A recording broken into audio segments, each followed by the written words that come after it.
Ladies and gents, welcome to GX, and this is why Iran, right? Why Iran is rapidly dying because US have bombed it. I don't know what happened after bombing. Bunker buster. Did anything happen? Did they like, oh, we gonna like back down, or did they go back to like trying to do something nuclear shit? I don't know. What does that mean? Iran is rapidly dying. Is there something that was happening already? Is there something happening now? This is a real life lore video. It's been a while. Of course, it's 40 minutes long. I'll try to do this whole thing. Hopefully, let's watch one. I mean, like past few days, I was not, uploading a lot of videos. I was kind of busy. I went out of state and things. I'm hoping to increase uploading now. We'll see. Let's watch one. As a nation, is arguably facing its greatest civilizational crisis that it has seen in centuries now. What? Politically speaking, Tehran has suffered continuous setback after setback over the last couple of years in its decades-long confrontation with Israel, the Islamic Republic's top-declared enemy. Its overseas proxies that it has spent billions of dollars and decades of time building up and arming, like Hezbollah in Lebanon, Hamas in Gaza, and the Assad regime in Syria, have all been either effectively crippled or completely destroyed, exposing the Iranian heartland to direct hostile foreign attacks for the first time in decades. US and Israeli warplanes were subsequently able to relentlessly bombard the country's sensitive military and nuclear research sites with impunity. An American-mediated peace agreement between Armenia and Azerbaijan simultaneously threatens to establish a continuous corridor of NATO-Turkish influence across Iran's northern border in the South Caucasus, blocking off Iran from being able to maintain a direct land corridor with their ally Russia. While growing instability in the east with a wild Taliban regime in Afghanistan is resulting in unpredictable, violent border skirmishes, after the government accused its Afghan population of collective disloyalty and spying for Israel during the war. And Tehran's decision to begin forcefully deporting millions of undocumented Afghans from the country across the border after the government accused its Wait a minute, you're telling me that Iran shoot themselves in the foot? They made enemy of Afghanistan, a pro-Islamic country. Why would you screw that up, right? Why would you try to mess with Afghanistan? Yeah, the Azerbaijan and like that, America just like, you know what, there you go, peace treaty, fuck you now. Like, there you go, that's cut off. Now you have Afghanistan there, like you just made enemy of that. I guess Iran never thought that bunker buster thing would happen, that Trump would go insane the way he did. Which I guess it makes sense. If you're the most powerful country in the world, why would you not show it? To me, it feels like if you sit back and don't do anything, that will just increase the conflicts, right? There's a reason nuclear bomb was created. It was as a deterrent. No wars happened after that. There was a reason behind it. So sometimes you need to show force to like tell people like don't get ideas. So yeah, the many things Trump does that I don't like, but this was like, yeah, this was kind of necessary if you don't want Iran to get nuclear bombs. But yeah, I don't know what Iran was thinking. This is the same thing as like Iran touched American Navy, right? That video from Federation, I remember still that. Iran was like, yeah, we're gonna cross America. How the fuck is that gonna happen? That even made sense to me. Afghan population of collective disloyalty and spying for Israel during the war. And yet, despite all of these enormous ongoing external crises, Iran's greatest contemporary problem that threatens its entire existence is not geopolitical, but internal. As a civil engineer, it hurts every time I see this, by the way. Look at those beams. All that RCC is just gone. And environmental. Because in just a short amount of time, Iran might very well become the very first major society in the modern world to legitimately begin running out of water for its own people. And because Iran is such a huge country with more than 92 million people, that's not just a huge problem for Iran, but a huge problem for the entire rest of the world as well. The situation has gotten so bad that it is now acutely visible even within the capital and the seat of the government's power in Tehran, which is also Iran's largest city. Roughly 10 million people live within the city limits of Tehran today, about 11% of the country's total nationwide population, and yet, Tehran now consumes roughly a quarter of all of Iran's water supplies. 70% of Tehran's water supply is usually provided by a series of nearby dams and their reservoirs at Amir Kabir, Lar, Mamlu, and Latian. But as of September of 2025, all 4 of their reservoirs are at critical and unprecedentedly low levels. The usual level of annual rainfall that Tehran experiences is about 260 millimeters. But in 2024, the capital only experienced a fraction of this at 140 millimeters, while preliminary estimates for 2025 suggest an even more catastrophic level of rainfall. Oh my god, that's fucked. Man, Iran is one of the place where the Iran is. The oldest civilization that ever was can be traced back to place where the Iran is right now. How did civilization all the way back then was established in Iran and people are still living in Iran if it's located in a way that rainfall can be a problem? In India, it rained way too much. It's like it was fucking annoying. That's how much it rained here. Right? India is one of those places like, yeah, we love monsoon season here because rain is important, water is important, irrigation, but it's also fucking annoying. It rained way too much. It's early winter now. It's cold where I'm right now. It doesn't get this cold this early. Shit is amping up in past few years, global warming, whatever, right? But yeah, it rained a lot. To think there's a country where like rain is an issue and like people might actually run out of water, that's kind of weird concept, right? Like I understand that obviously, but like I can't really feel it. When I really process it, I'm like, man, this is fucked up. So I don't know, man, like water problem is a real problem. What are they going to do, right? What solutions? Because this is one of the worst time Iran is going through with problems and everything, with Israel, with US strikes, and now even the water is an issue. Come on. At just 100 millimeters. With that in mind, these reservoirs around Tehran combined typically hold a long-term average of 618 million cubic meters of water within them. But in 2024, they had dwindled down to just 485 million cubic meters remaining. And as of September 2025, they've withered away even further to just 258 million cubic meters of water remaining. Meaning that half of Tehran's stored water reserves disappeared in just a single year. Even worse, the Latian Dam reservoir in particular, which usually holds about 95 million cubic meters of water, has shrunk by more than 90% and now contains just about 9 million cubic meters still remaining. The underground aquifers beneath the city have also begun collapsing and running dry after decades of chronic overuse, resulting in a rapidly accelerating rate of subsidence that has been seeing Tehran sinking into the ground beneath it by several millimeters a year recently, threatening the capital's infrastructure and buildings. Over the summer of 2025, the water crisis got so bad that the Iranian government was forced to just completely cut the taps in the capital for half a day as the temperature soared to more than 100 degrees Fahrenheit, resulting in high energy demand from air conditioners on the city's grid that resulted in power cuts and 100 degrees Fahrenheit. I'm stupid, maybe. Usually I'm not this stupid, but like Fahrenheit to Celsius is kind of a problem because it's not so easy. Yeah, how much is that? 37. Yeah, that's hot. I'm not gonna, even for Indian, that's hot. Maybe not. No, okay. 37 is like summer in India. Like people can weather it. I can't. I stay in AC all day long. But yeah, 37 is like, yeah, that's a problem. That will mess you up. You're getting at the body temperature level, like 38 degrees in Celsius and shit like that. You don't want to be around that. And especially with like wind, like there's going to be wind, right? There's going to be wind factor and everything, which will increase your body temperature. Rolling blackouts on top of the water cuts. Months beforehand, in late 2024, the Iranian government was already demanding that offices, schools, and even banks in the capital all had to be shut down on particularly bad weather days in order to conserve power. While officials were cautioning that if nothing was done to ration their energy, Tehran could become forced to adopt a 4-day work week during the summer when demand on the grid was particularly intense. Okay, it's not like Iran is still a country. Don't you have money? I don't know, like stop investing in military and like uranium, whatever the fuck you're doing.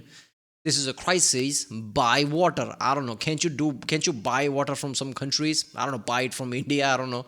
Shit, I don't know, buy it from somewhere. Like this is essential at this point. Like you're talking about conserving water at this level. I've never heard of this from any countries. This is insane. The government has already started rationing the water supply in the capital by cutting off households' water supply for 3 to 6 hours a day. And in some cases, the water pressure has gotten so low that it now fails to reach some high-rises in the city, forcing their residents to carry bottled water or buckets up to their apartments for all of their water needs instead.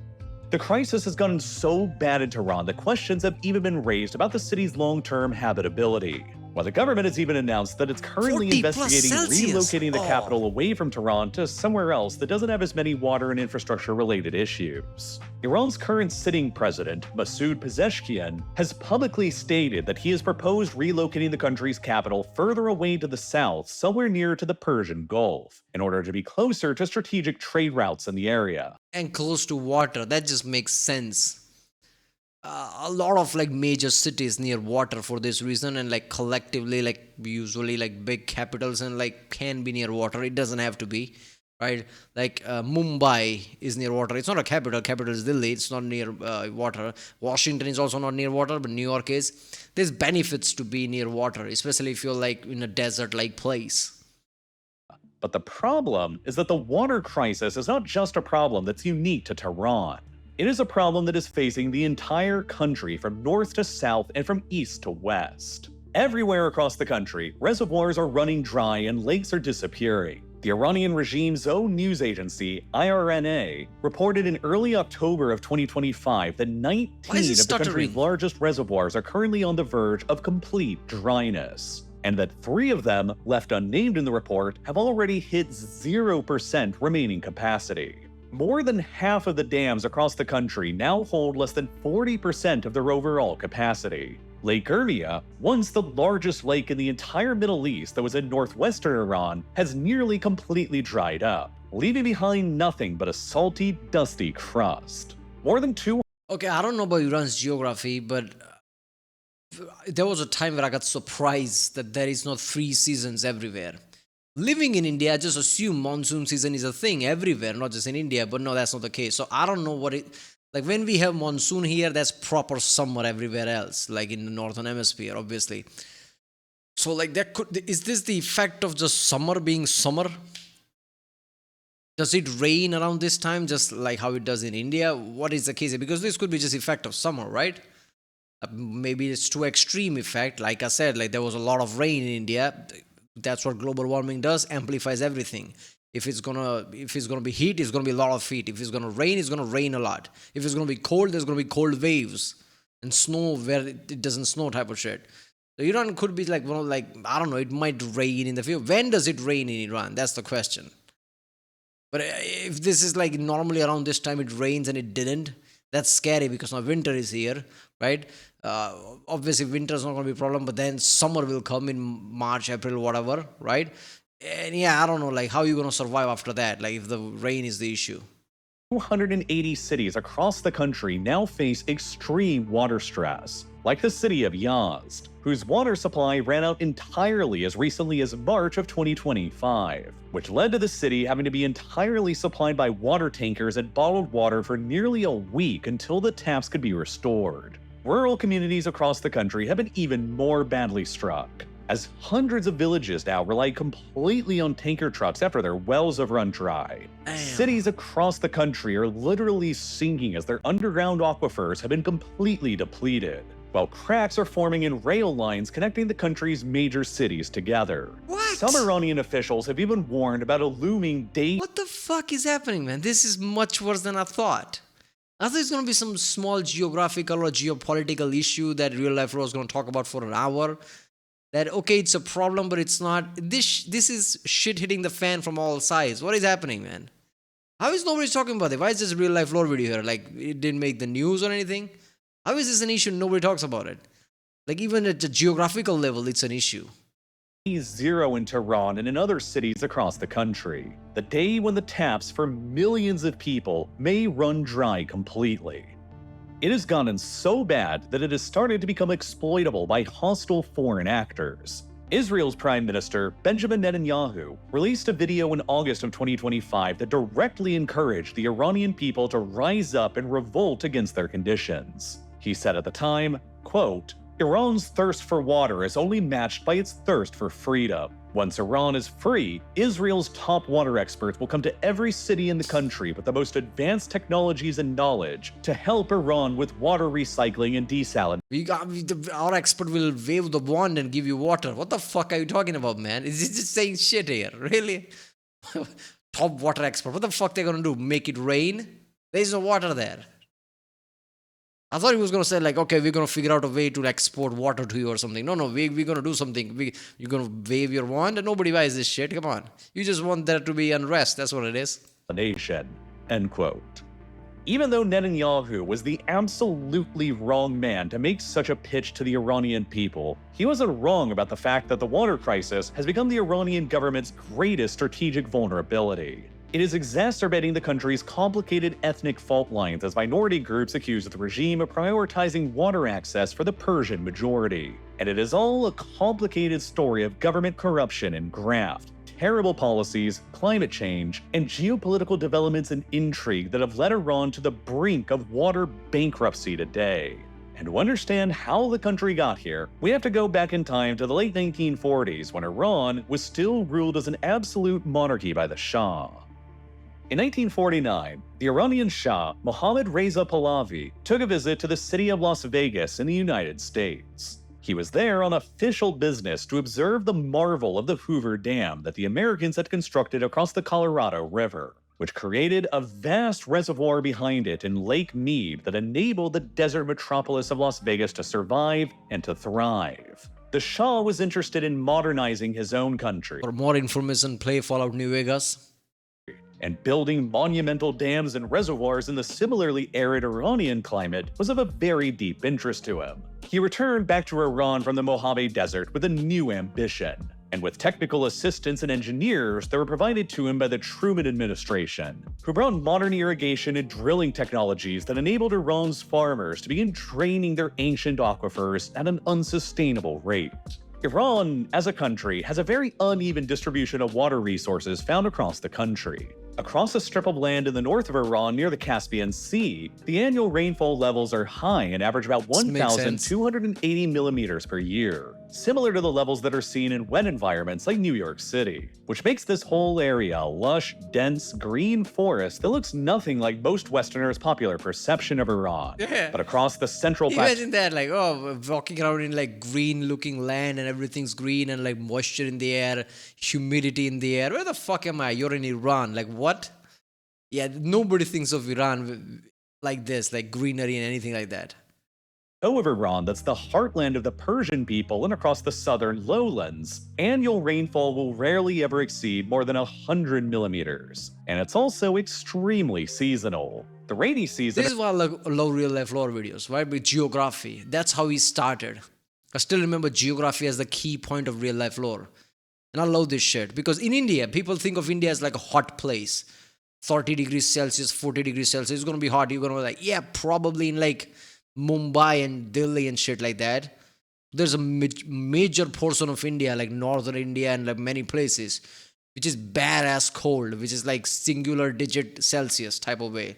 4 degrees Celsius, 5 degrees Celsius, shit like that. This is normal. I met somebody from the north and like I was really feeling cold. I just went to the next state and it was really cold there because it was a desert place, right? And yeah, just way it was very cold. And I'm like, what the fuck? I can't even stand here. Like it was like 14 degrees Celsius or something. For me, that's cold. And the guy was like, you know, like barely any like thin clothes and shit. This is normal for me. Like this is hot for me. I'm from North India. Like what the fuck?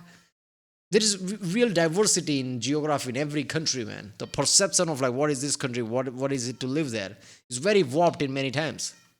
And across these other parts of Iran usually only lasts between October and March. And that'll leave the land extremely dry for most of the rest of the year. In some places, the entire year's worth of rainfall might fall during sudden torrential storms that last only a few days. As a result, the Shah and his engineers wanted to modernize Iran and redistribute the availability of water throughout the country by diversions and dams to regulate water flows. But he also ordered the establishment of water-hungry industries like petrochemical and steel plants to be constructed in the drier parts of the country within the Central Plateau in the Persian majority region at places like Isfahan and Fars, which tied the fate of Iran's heavy industries to geographic areas that lacked meaningful water supplies of their own, and were over-reliant on diversions of water from other parts of the country. Later, in the early 1960s, the Shah implemented a series of land reforms in the country that redistributed Iran's large feudal agricultural estates to smaller farmers and families that promoted their adoption of mechanized farming with state incentives. Millions of Iranian peasants were granted new land to farm with their new mechanized equipment. But it also led to a breakdown in Iran's traditional system of irrigation that had lasted for thousands of years before it that were called qanats. Qanats are effectively underground aqueducts that the Persians had perfected over millennia to transport water across the arid and hot Central Plateau. But these qanats that had supplied Iranian cities with water for countless generations began to be steadily abandoned in the early 1960s. Yeah, Iran, like I say, Iran is one of the oldest places there is. Like, I'm pretty sure the oldest record of anything probably goes back to Iran, Mesopotamian, like even before that, right? The oldest records are probably from the place where is Iran right now. So yeah, the shit that's been passed on for years, like, yeah, it's just insane. Like, things happening right now, like how bad things have gotten there. Like, my point is, when the oldest area where people used to live is struggling, it's just weird. Like, this is the longest this is the place where people have been living longest than there is any other place, right? I don't know how else to say that. And somehow, like, you manage to fuck up that at a level that it's becoming harder for citizens to have water. Like, that's some next level fucked up. As the new peasant farmers began switching over to motorized deep wells en masse in order to access the country's below-ground aquifers, which had only limited supplies of water that takes thousands of years to naturally replenish and recharge. The process of abandoning the country's traditional water management system in exchange for new and misunderstood technologies had already begun. But it would dramatically skyrocket to wildly unsustainable levels after the Islamic Revolution overthrew the Shah in 1979 and established the modern theocratic Islamic Republic in its place. After radical Iranian students stormed the U.S. Embassy in Tehran and took 66 Americans as hostages, diplomatic relations between Iran and the United States collapsed, and the U.S. initiated a trade embargo against Iran that has continued for decades ever since, restricting the country's access to the mechanized equipment and parts that it came to rely upon for its agriculture and irrigation beforehand during the Shah era. And at almost the exact same time, Iraq launched a full-scale invasion of Iran in 1980 that sparked the devastating 8-year-long Iran-Iraq War, which led to the introduction of food and resource. See, this is the problem with any kind of extreme view. You always shoot yourself in the foot. You cut the branch that you're sitting on. I don't know what other examples I can say, but shit like that, right? Hamas, all right, Hamas is the one who attacked Israel. Look at Gaza now. Who benefit from what? What did any of that achieve apart from destruction of everything and hurting your own people? There's a real crisis there in Gaza. Netanyahu doesn't give a fuck. Nobody cares. Shit is going on. Real people are suffering, and for what? And it's not even like Israel is the one who attacked. It's Hamas is the one who attacked. Okay, same thing here, like Islamic Revolution of Iran. They to attack a US embassy. The people who basically supply you equipment so you can have water, you shoot yourself in the foot like that without even thinking. Why? Because you had some extreme views. You didn't think about the needs of you and your people and how to live now, but you thought about some extremist mentality. You put that first. And look at this shit now. You go throughout the history of any civilization, and when people put aside their current need for some extreme views, that never ends well. There's suffering every time you see that history. You need to worry about now. You need to worry about what your people need, not what extreme views you have, and that's the vision you have for your country. Yeah, that vision doesn't align well with what you need right now. You think you're making enemies of the people that you need just for your extreme views. That's not a good thing, man. rationing in Iran as the theocracy's first supreme leader, the Ayatollah Ruhollah Khomeini, began advocating for a policy of radical self-sufficiency and food sovereignty in a world that appeared overwhelmingly hostile to his new regime. He began ordering a radical expansion in Iran's dams, wells, and agricultural infrastructure, all in the name of this self-sufficiency. Before the 1979 revolution, there were fewer than 80,000 wells across the country, but within just 3 years after the rise to power of the Ayatollahs, that number would more than double, while hundreds of new dams were being actively planned as well, most of them concentrated across the arid Central Plateau region. After the long war with Iraq came to an inconclusive end in 1988, the regime's personal army, the Islamic Revolutionary Guard Corps, or the IRGC, was suddenly left without a clear military purpose. And so, the government under then-President Akbar Hashemi Rafsanjani adopted a new purpose for the IRGC that they called the Reconstruction Jihad, adapting the IRGC to construction and development in order to maintain their influence and morale. A new engineering firm run by the IRGC was established that was called the Khatam Al-Anibia Construction Company, which quickly became the regime's go-to... Hold up there. You can't just take fucking soldiers and say they're the engineers now, they're construction worker. It's an actual science. Engineering is not a joke. I've studied engineering. It takes a lot of things. Like, I have this channel, I have a lot of knowledge. People are like, how do you know all this shit?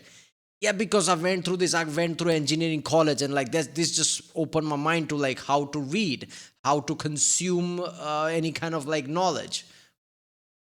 Engineering college literally helped me with that. Engineering is not a joke. The level of things you need to read and understand, the level of science you need to understand, because people just think, oh, it's just like bricklaying. You put a brick there, you put a cement there, another brick there, you go engineering done. Are you fucking kidding me? That's not. What is this 2000 BC or something? I don't even know what, right? This is modern world. There's a lot of physics and real engineering it takes to construct shit. You can't just take soldiers and oh, they are engineers now, they're a construction worker. What? What, did you create a program where they study engineering, civil engineering before they become construction worker? Or you just say, oh, fuck it, they're gonna build now. Is that what you did? Contractor for building dams, tunnels, and other water transfer projects. Another company called the Iran Water and Power Resources Development Company, or the IWPCO, was also founded as a state-owned design firm by regime insiders, while an incredibly powerful and opaque consulting and lobbying firm also run by regime insiders was founded, called Mahab Golds. All three of these companies were effectively run by the exact same people with close ties to the regime, and they collectively formed a closed loop with no external checks and balances. The IWPCO company would design and commission dam projects that were usually based on old, outdated Western blueprints and rarely ever considered any environmental studies. The Mahab Golds company would then lobby the government for their approval, and then the Khatam Al-Anibia company would be immediately awarded the no-bid contracts to actually build the projects and was shielded from any political oversight. This network of IRGC and regime-operated firms and companies that all worked together in tandem eventually came to be called the country's water mafia, and the rapid expansion of dam and water projects came to be seen as avenues for enriching themselves rather than benefiting the country.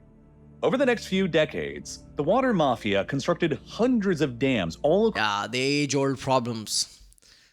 Why does certain things like communism and things like that why does fascism doesn't work? It's for the country. Yeah, it starts like that. It never, because human nature is that. If you can abuse your power for your benefit, that's what humans gonna do. So that shit never works.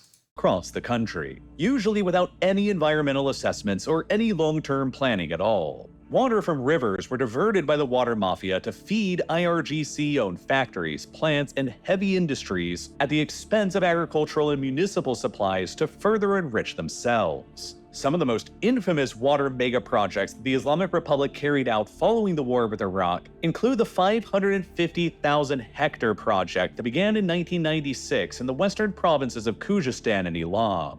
Enormous amounts of land were confiscated by the government, and the Karun River was diverted to feed industrial farms controlled by regime-linked insiders. A mega dam along the Karun River called the Gotvand Dam was completed in 2011. despite ignored warnings by environmentalists that there would be enormous salt formation at the site if it went ahead. As predicted, once the dam's reservoir was filled, nerds, environmental nerds, shut the fuck up. Like, I don't need you. Yeah, there you go. It began leaching salt into the river and dramatically raised salinity levels further downstream for Arab minority communities in Kyrgyzstan, inflaming their attitudes against the non-Arab dominated regime.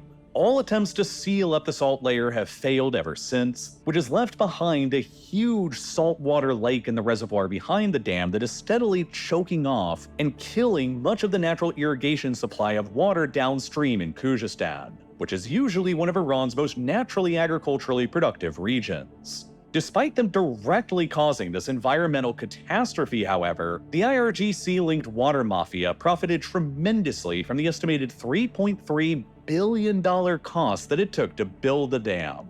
Perhaps the single best illustration out of hundreds of examples across the country, showing how the regime managed these misguided. Yeah, corruption like that is everywhere. Like in India, this is a real corruption. It's getting slower now. Road construction is one of the big thing. Way too much money pours into building roads, and I'm a civil contractor. I don't do road shit like factories and like industries. That's where I'm at. Like roads is like no. But there is a real like understand how contracting work. Understand how to fill contracts. All the contracts that were given for roads are insanely overpriced. Okay. More than that, the material they're supposed to use, they don't even use it. Roads don't even last a monsoon or two. 2 years in, and there are big ass potholes there.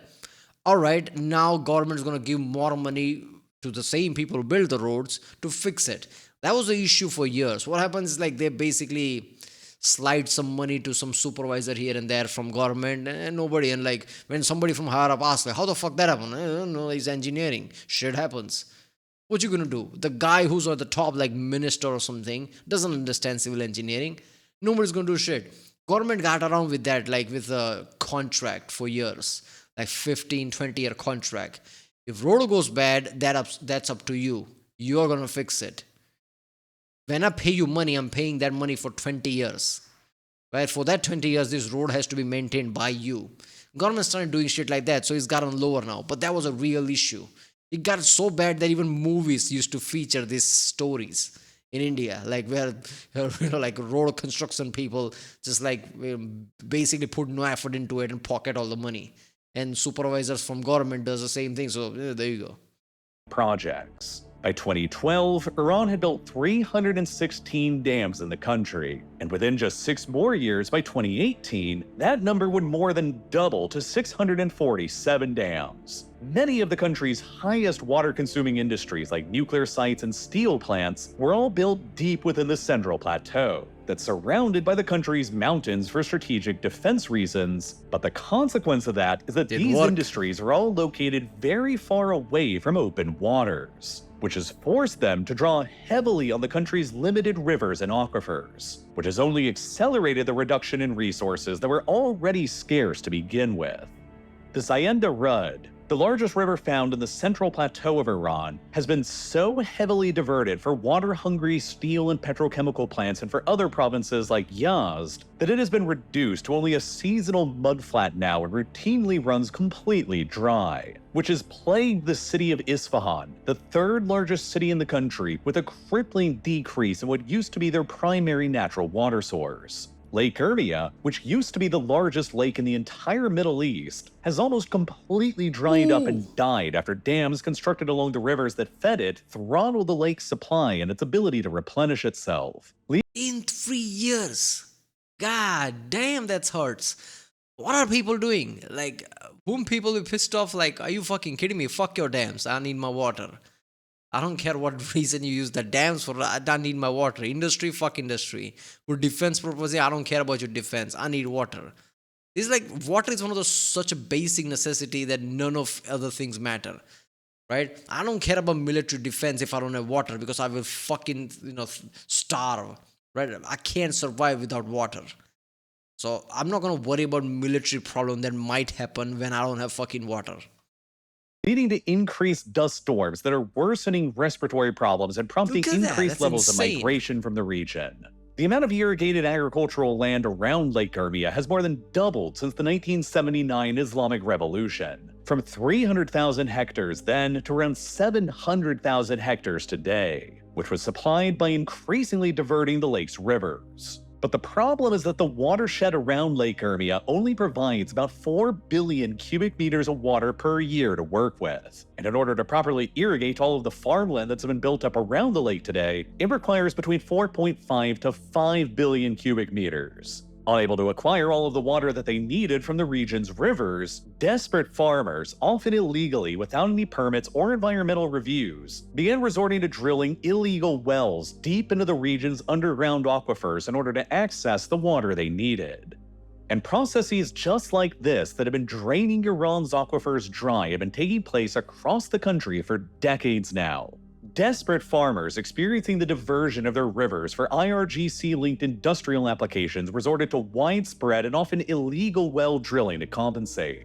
Between 2002 and 2015, the number of registered legal wells in Iran almost doubled from 460,000 up to 794,000. And there are believed to be tens of thousands of additional illegal and undocumented wells that have been dug as well. Recent studies based on the Open Data Center of Iran, which itself is based on official and international statistics, currently ranks Iran 5th in the world for the rate of groundwater depletion. Out of Iran's original 500 billion cubic meters worth of fossil water that it had stored in its below-ground aquifers, it is estimated that about 200 billion are now gone forever, and most of the remaining 300 billion cubic meters are saline, which is useless for agricultural irrigation. Iran's overconsumption and depletion of its groundwater resources has gotten so drastic that despite a 50% increase in the number of wells in the country over the past 2 decades, the rate of groundwater extraction has actually declined by about 10% over the same time frame, as they've simply begun running out. To put it another way, despite Iran representing only about 1% of the global population, Iran is responsible for about 9% of worldwide groundwater extraction. As a consequence of this, half of Iran's aquifers are now estimated to be in a critically low state, and 6 of the country's major cities, including the capital Tehran, are among the top 43 cities globally that are suffering the highest rates of land subsidence or sinking. To give you some perspective as to how bad the subsidence problem is becoming in Iran, the global critical threshold for subsidence is regarded as a sinking rate of 4 millimeters per year. In many parts of Iran, the current rate of land subsidence is exponentially higher than that, at about 10 centimeters per year. What the fuck? So that's like 25 times higher. Whoa. Yeah, that you feel like, oh, centimeters, what does it matter? Yeah, it does matter. Like, in large scales, this is not a joke. This shit's gonna matter. And in some parts, it is reaching as high as 31 centimeters per year. In the capital city of Tehran, the groundwater levels have dropped by more than 12 meters just in the past 2 decades, which is causing critical land subsidence. But perhaps no other city in the country has suffered as severe consequences from below-ground aquifer over-extraction as the city of Isfahan, Iran's 3rd largest city, home to more than 5 million people. Over the past few years, Isfahan has extracted an average of between 1.1 and 1.2 billion cubic meters of water from its aquifers that's primarily been used for agriculture. This has been going on for so long now that there is estimated to be a 23 billion cubic meter void of air beneath the city now, across an area of about 2,700 square kilometers, which in other terms means that there's essentially a 10-meter wide void beneath the ground throughout most of the city that is causing enormous subsidence issues. 10 meter? Oh my god, that is catastrophic. Obviously it's not gonna like immediately like cause issues like that, but still that's a fucking issue. Just from civil engineering perspective, all the constructive building there, yeah, that's gonna be a problem. This is not good. There needs to be a massive rain in Iran in coming years. If it's not, that's gonna be a fucking problem. Current governor of Isfahan reported to the Guardian newspaper in September of 2025 that 9 of the city's primary metro stations, 274 of its fire department junctions, 328 of its mosques, 37 of its libraries, 3 of its main hospitals, and 258 of its schools are located in areas with particularly high rates of subsidence. And at least 40 of the city's schools have already been evacuated, and many of them have been condemned and demolished as a result. And worse still, the water infrastructure that the country has built is also just absurdly inefficient by global standards, further straining the country's increasingly dire water supply. As much as 90% of Iran's usable water is all dedicated to agriculture, despite agriculture taking up less than 12% of the country's GDP. Iran's irrigation efficiency, the percentage of irrigation water that's actually used by the crops, is abysmally low at just about 30%, well behind its neighbors like Iraq and Turkey, who maintain rates at more like 50%. Iranian cities, on average, lose between 25 and 30% of their municipal water supplies simply because of leaks, mismanagement, and outdated infrastructure, compared to cities in the global north that lose less than 10% of theirs on average. International financial sanctions and trade embargoes that have been imposed on Iran over the regime's nuclear weapons program, their financing of international terrorism, and their support for regional warfare has all highly restricted the country's access to modern technology, which has blocked critical upgrades to their water infrastructure and enabled these inefficiencies to manifest and fester. The Iranian regime— I'm not gonna lie, this does not look good for the current regime. Shit is too bad. When that happens, people usually try to find answer any way they can, and only answer I can think of is overthrowing the current regime, because that's the only way to appease everyone else around the world and convince them that Iran has changed so they can do business with them and actually get things that they need. Yeah, that's probably gonna happen. Regime often likes to blame these sanctions as the primary factor for their infrastructure's decay. But after a considerable amount— Alright, so your point is, okay, these people are not doing business with us because they're not happy with me specifically because I'm the government, and that's the problem. You're telling that to people, your own people, who like, okay, so you're telling me you fucked up so bad that nobody wants to do business with us, and that's the problem. So we need to remove you. Is that what you're saying? Of the sanctions were relieved after the Obama-era nuclear deal was made in 2015, the regime simply threw almost all of the extra cash they received into just more dam building and water transfer projects that enriched themselves, rather than adopting genuine reforms that would have helped assuage the crisis. Because of all these inefficiencies and their reckless use of water for massive agricultural purposes to achieve self-sufficiency, Iran consumes roughly double the amount— This is what happens when you don't have a democracy and don't have actual people that your representative you sent as a government person. A democratic government is made of people who are you, representative of you, at least in theory. When you have people who are literally dictatorial, whatever elite few people are there, they don't give a fuck if your people starve and they don't have water, right? Screw all that if they make profit. They'll just go to some Western country and live in some island or something that they bought. There you go. If they get richer, if they are fine, if they're riding around in Rolls Royces and Lamborghinis, who gives a fuck if people don't have water? That's the thing. Amount of water per year as neighboring Turkey does, despite the two having a very comparable population. And despite that, the per capita availability of water within Iran has dramatically plummeted since the time of the 1979 Islamic Revolution as well. Based on a study conducted by Sadiq Dakan in 2009, the per capita water availability in Iran in 1979, immediately before the revolution, was estimated to be about 4,500 cubic meters per year per person. But now in the 2020s, the per capita water availability in the country is estimated to sit at just about 1,100 cubic meters per person per year, a quarter of what it used to be prior to the revolution. Compounding the regime's own policy mistakes towards water in the country is also the pace of climate change, which is impacting Iran harder than most other countries. Already dry and hot, Iran is only getting drier and hotter the more the time goes on. Over the past 3 decades, the average temperature experienced in Iran has risen by 1.8 degrees Celsius. Roughly. Yeah, Iran and Iraq, Afghanistan as well is one of those places it's like very boneless dry. It has been the case for like thousands of years now, if not more. But at least, like I said, in the oldest civilization you can think of, Mesopotamia, whatever. Why am I stuttering? I don't know. Yeah, it's always been dry and like deserty. So when global warming is gonna just amp up, yeah, these other places that's gonna be completely unlivable. What's gonna happen there? Where people are gonna migrate? What kind of catastrophe will happen? Because everybody's called dibs in their countries.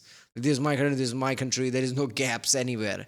There's no place on this planet which is not claimed by a country or empty or something. Where are people gonna migrate? Will other countries accept them if Iran literally becomes unlivable? It's not going to happen anytime soon, obviously. I'm talking about very long in the future. But yeah, if global warming is not capped, which I don't think it's going to be capped the way things are going, what's going to happen to the people, right? 4 times warmer than the global average over the same time period.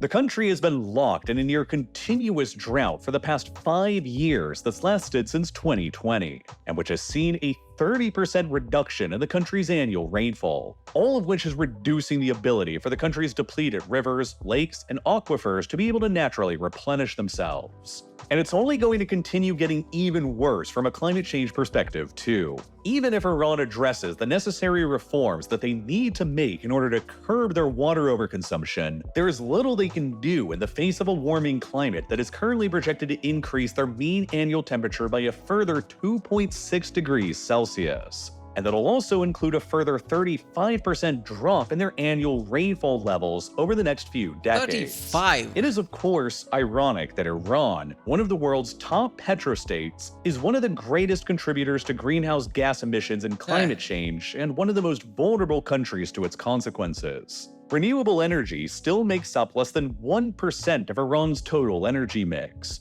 and all of the rest is still made up by oil and gas, which makes Iran one of the... Yeah, this is one of the, like I said, I'm a civil construction guy, and yeah, India is building a lot of renewable energy plants, like solar plants and wind plants. There's a plant that I'm involved with I have contract with, which is like entire like renewable energy, which surprised me. Like, holy shit, that's happening, right? So it's like wind and solar powered. Where I live, I go to like certain place and there's a canal there, and there are solar panels far as your eye can see all the way to horizon, just like completely, like it's like a lid on top of the canal, which is like solar panels after solar panels. How the fuck India become that? Outside of my house, I live near the road. I live near the road, and the street light where I live is solar powered. No energy, no point of energy goes from any kind of power plant to these lamps. Sun powers it, and at night it just lights up the street. When it's really cloudy, sometimes it doesn't work, but 95% of the time it always works. So it's solar powered. No energy is being used there. India is doing that shit. I mean, if India can't do that, India is like with the population and like how it's one of the most problematic places for new technology to adapt, and yet India is doing that. If India can do that, any other country should not have a problem like this, right? Does India have money relatively? Yeah, they do. So some countries might not be able to do it because of the money, but again, like these things can be like at smaller scale can be avoided and like implemented at some level at least. If India can do it, other countries can do that too. Highest per capita emitters of CO2 emissions in the world. Then, to make the situation even worse, compounding on the regime's own mismanagement, the international sanctions, and climate change, is the fact that the Taliban next door in Afghanistan have been throttling Iran's water supply even harder. One of the greatest rivers that flows into Iran is the Hari River, which begins upstream in the mountains of Afghanistan before flowing downstream and making up the international border with Iran and Turkmenistan. The Hari River is the primary water source for the city of Mashhad in the far northeast of Iran. the country's second largest city that's home to more than 3.5 million people. But since the Taliban returned back to power again in Afghanistan in 2021, they've begun constructing a new, huge hydroelectric power station here that they're calling the Pashdan Dam, which Iranian authorities fear will cut off the Hari River's water supply from Mashhad once it's completed, exacerbating the nationwide water crisis even further. Yeah, that is how dams work. China built a hydropower dam. And which country was that? Like, I forgot one of, like, I think it was Burma. I don't know. Was it Burma? I don't know, one of the countries around that. Entire river dried up. There was a top, it was a Grand Tour episode. Pretty sure it was a Grand Tour episode. But they went there, you can see this, like, pile foundation type structures, like this. It was like on top of this, foundation with sticks, right? So you can already feel like that's where the water used to be. And this, like, big gap there, like, holy shit, every single drop of water dried up. You see these weird looking houses on stilts, right? Because it was a pile foundation to keep it was at the river, it was in the water. But now there is no water there. Seeing that shit was insane. You see boats just lying around there like cars. Why? Because water dried up and that's where the boats were. What the fuck? That shit can happen. Because it means that Iran's own already overstressed water supplies elsewhere will need to be diverted towards Mashhad in order to compensate. Iranian state media has already warned that the Taliban's filling of the Pashdan Dam, which began in 2024, has led to the water supply nearly drying up completely in the reservoir behind the Dusti Dam further downstream of Iran and Turkmenistan. Worsened even further by the fact that the Khorasan province where Mashhad is located in has become the driest of all of Iran's provinces in terms of rainfall deficit. Afghanistan has never signed a treaty with either Iran or Turkmenistan regulating water flows along the Hari River. And so, the Taliban argues that they can basically do whatever they want to do with the river's waters further upstream. But Afghanistan and Iran have signed a legal agreement that's supposed to regulate the flow of water on another major river further south called the Helmand River, which similarly begins within the Afghan mountains and flows into the Sistan Basin just across the border within Iran, which historically sustained the Hamoon wetlands. After decades of failed negotiations, Iran and Afghanistan eventually signed the Helmand River Water Treaty in 1973, which guaranteed— Because we all know when you sign a water treaty, that's like foolproof. No water treaties will ever be broken. That Afghanistan would allow at least 820 million cubic meters of water annually downstream the river to Iran. Shortly afterwards, though, Afghanistan experienced a communist revolution in 1978 that threw the country into a half-century of continuous chaos, while Iran experienced the Islamic Revolution the very year after that prevented either side from ever really focusing its attention on the issue for decades. Ever since, both sides have periodically accused the other of violating the agreement. But after the Taliban returned back to a stable position of power again in 2021, they almost immediately started damming and diverting the river for their own purposes despite the treaty, like with the Kamal Khan Dam that the Taliban recently inaugurated in February of 2025. Afghanistan, too, is a country that has been hard hit by drought and climate change in recent years, which has led the Taliban regime to argue that they have no other choice but to reduce the deliveries of water downstream. I mean, yeah, it's Afghanistan. It's bone as dry. That's what you think of when you think of Afghanistan. So, see, the problem is this, like, when two countries have a problem, dilemmas are the worst. Like, what do you think of, like, okay, it's not good that they are restricting water to Iran, but they need water as well. So who owns the river? Like, that type of shit, like, it's like one of those things, like, okay, if you restrict the water, Iranians gonna starve, like, like, water is essential. But yeah, Afghanistan is also, like, heating up, like, running dry. They need water as well. So who's right, who's wrong?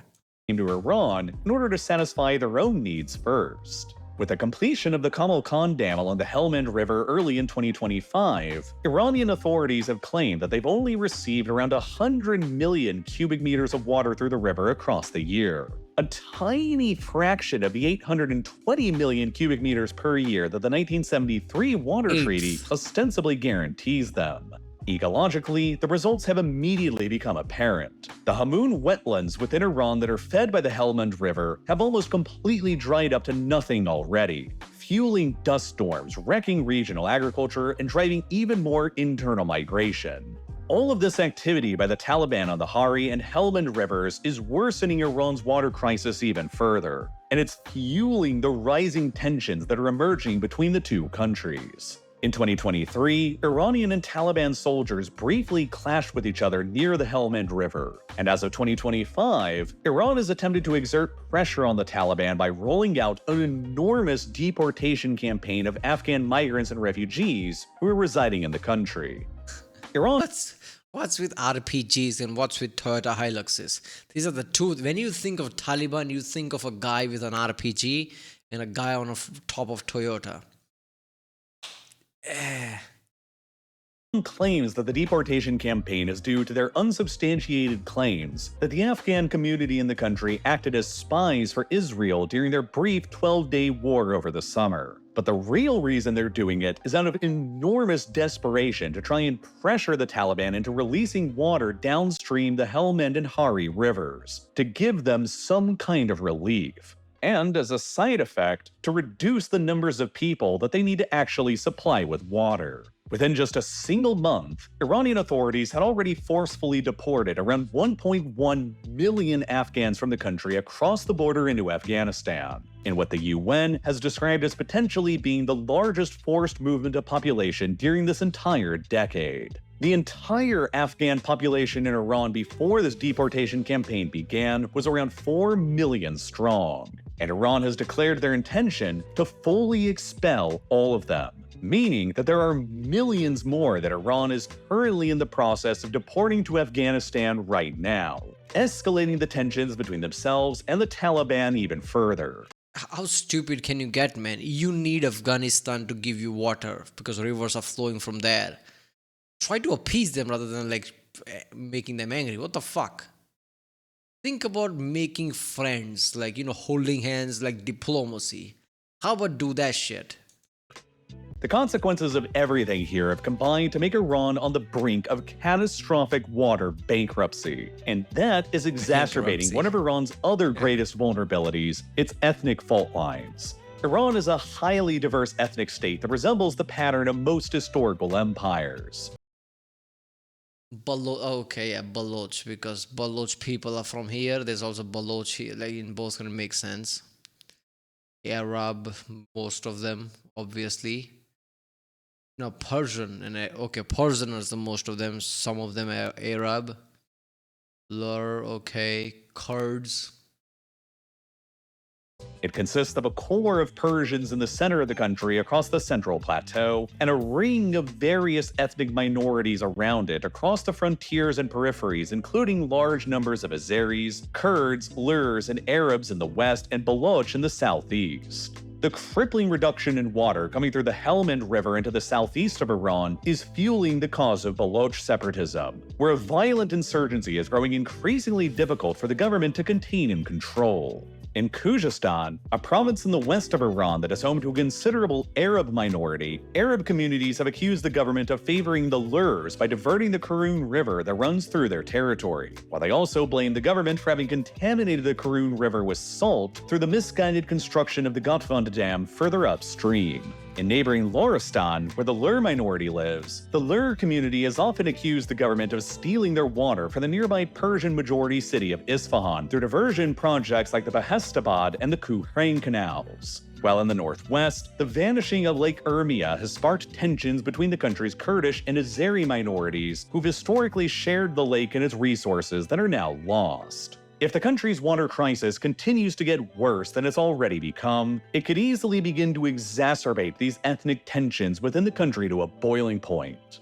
And so far, the Iranian regime has proven completely incapable of coming up with any actual solutions to the crisis. The Iranian Ministry of Energy has proposed a grandiose plan of building out desalination plants along the Persian Gulf and the Caspian Sea. I was about to say that, what about desalination? I'm like, okay, is Iran rich enough to actually afford that?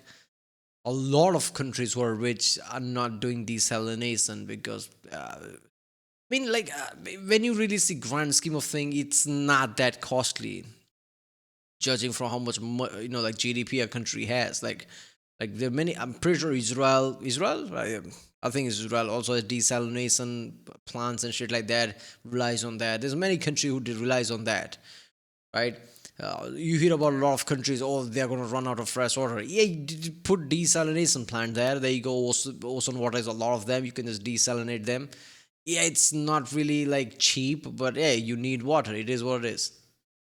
Connected to a vast web of pipelines that'll transfer desalinated water into the most stressed areas of the interior, like Isfahan, Kerman, and Yazd. But constructing this project will cost untold billions of dollars and take many years to build out. And the regime has neither the purse... Technically, you have free money now, because all the money that was going in enriching uranium, you're not doing that, right? You must have money left now. Money is free there. The whole flow of money just stopped, and now you have that money. Put that in desalination. Why not? But you're enriching uranium still. Nor the time to adequately do this. The rampant corruption within the halls of government mean that any investment for these projects will almost certainly be siphoned off before they're ever able to begin. The real solutions that Iran desperately needs to implement are internal reforms that'll actually curb the rampant overexploitation of the country's water resources. It's simple. Let your government know, whatever, right? If this shit doesn't happen, and if all the money somehow get into corrupted people and no desalination plant is made, we are going to overthrow your ass. This is the last chance you get. The current, like, what is it called? Like, Islamist Iran government, whatever this Khamenei government, right? Just tell them, if you fuck this up, that will be last straw. We need water. That's it. Like actually enforcing limits on the number of the country's wells, reducing subsidies for farmers that are prioritizing water-intensive crops like rice, and abandoning the idea of full agricultural self-sufficiency, rediverting the billions of dollars they spend a year on proxy forces and regional warfare against the Israelis and the Americans, and, above all else, reallocating water use from heavy industry to public and municipal uses instead. All of which are a massive uphill battle to overcome against the deeply entrenched interests of the IRGC and regime insiders who profit tremendously off of the current system at the expense of literally everyone else. And despite all of Iran's catastrophic ongoing problems with its water supply, the country's regime is still choosing to pour enormous resources into rebuilding their nuclear weapons program instead. Just a few days before I released this video, Iran's president, Masoud Pezeshkian, said that the country would be rebuilding their nuclear research sites that were destroyed by American and Israeli bombing attacks stronger than ever before.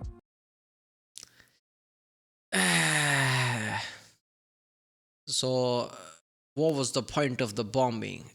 Why is Trump not double downing on this? Like, I told you not to do that shit, man.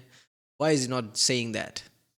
So they're just going back to doing the uranium shit. People need to be pissed off. Like, we don't have water, you're worrying about uranium. You worry about making nuclear bombs. If your country is like literally starving, your biggest priority is like to create bombs to hurt, like kill people and like just have geopolitics in general. If we have nuclear bombs, we have like something as a like bargaining chip. You are starving right now. How about worry about that first, rather than worry about geopolitics? While few comments have been made at all by the government on solving the continuing water crisis. Government dysfunction is not a unique phenomenon to Iran, however, and closer to home in the United States, the government shutdown has recently just become the longest ever in American history. Yeah, I think it stopped. While all perspectives covering the shutdown have acknowledged its record length and impact on millions of Americans, left-leaning coverage of it is often... okay, so this is like the ad. Yeah, but go to original video paging, from there support this channel. Yeah, I've finished the video. That's a surprise. All right. This is insane. I did not see this coming, like how bad the situation is in Iran, like how people are fucking it up, government is fucking it up, just creating dams and just like sucking out water, actually creating problems underground, geographical problem that is like actually sinking things. Yeah, this is not good, man, right? Like it's like what it is 20 times more than it should be. This is just going to create more and more problems if it's not curbed. desalination is a real thing, but like Real Life Lore said, if they send money there and it's all corrupted people just take the money, that would be last straw. At least that's what I would think. Because this is fucked up. Water is essential, man. That is one of the things that like should be default. Like, okay, this is a problem that we need to solve. If we don't, we revolt. This I don't even have to say that. This is common sense type of thing. And Iranian government needs to understand like water is a problem they need to solve. Otherwise, that would be a last straw. I don't know. That's fucked up. Right, well, if you like what I subscribe, and I'll see you next time.